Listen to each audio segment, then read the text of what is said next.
Mesdames et messieurs, monsieur le député, chers collègues, donc après 9 tables rondes plutôt généralistes, nous nous intéressons aujourd'hui à une question bien précise, celle de la place des femmes dans les organes dirigeants des grandes entreprises.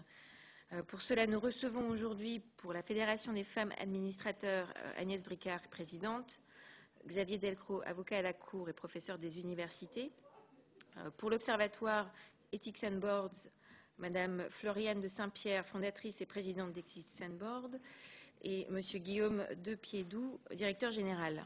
Pour le think tank République et Diversité, Monsieur Louis-Georges Tin, Monsieur Badis Boussoir, Monsieur Adrien Rogissard, et ainsi que Madame Hélène Coutts, qui est gestionnaire de titres à revenus fixes dans plusieurs institutions financières de Ronext et ancienne membre du comité de direction de Democrats Abroad France.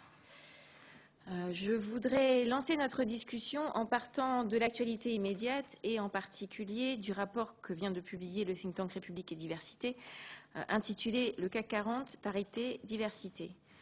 Si ce rapport est particulièrement intéressant pour notre mission parlementaire, c'est non seulement du fait de son actualité, mais aussi du fait de sa méthodologie qui, en matière de parité, se construit autour de la loi du 27 janvier 2011 relative à la représentation équilibrée des hommes et des femmes au sein des conseils d'administration, loi dite Copé-Zimmermann. Et je me permets de rappeler rapidement les objectifs fixés par cette loi lors de son adoption il y a presque 2 ans. À l'issue des assemblées générales de 2011, tous les conseils d'administration et de surveillance auraient dû comprendre au moins un membre de chaque sexe. C'est presque le cas aujourd'hui, mais le rapport de République et Diversité recense encore une entreprise du CAC 40 qui ne respecte pas cette règle.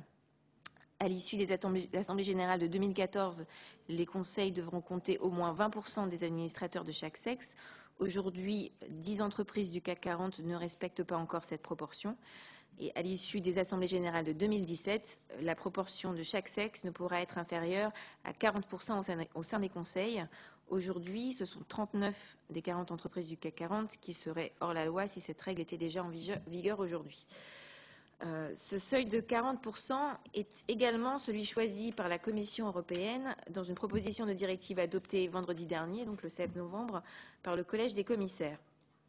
Si nous avons décidé de consacrer une table ronde à ce sujet, c'est que nous sommes persuadés que la place des femmes dans les grandes entreprises est un élément déterminant de la qualité de leur gouvernance. Les études ont établi une certaine corrélation entre la place des femmes au sein des entreprises et leur efficacité. Il en va ainsi d'un rapport canadien relatif à la gouvernance des entreprises, selon lequel les entreprises dont les conseils de surveillance ou d'administration comptent des femmes parmi leurs membres surpassent de 20% les performances d'entreprises similaires caractérisées par l'absence de femmes dans leurs organes dirigeants. Où en est la France en la matière? Disposons-nous de l'arsenal législatif pertinent pour aller vers davantage de parité? Et que pouvons-nous faire, par la loi ou par d'autres mesures, pour améliorer encore la situation? Voilà la problématique du jour. Je laisse la parole à chacun de nos intervenants pour un exposé liminaire d'une dizaine de minutes.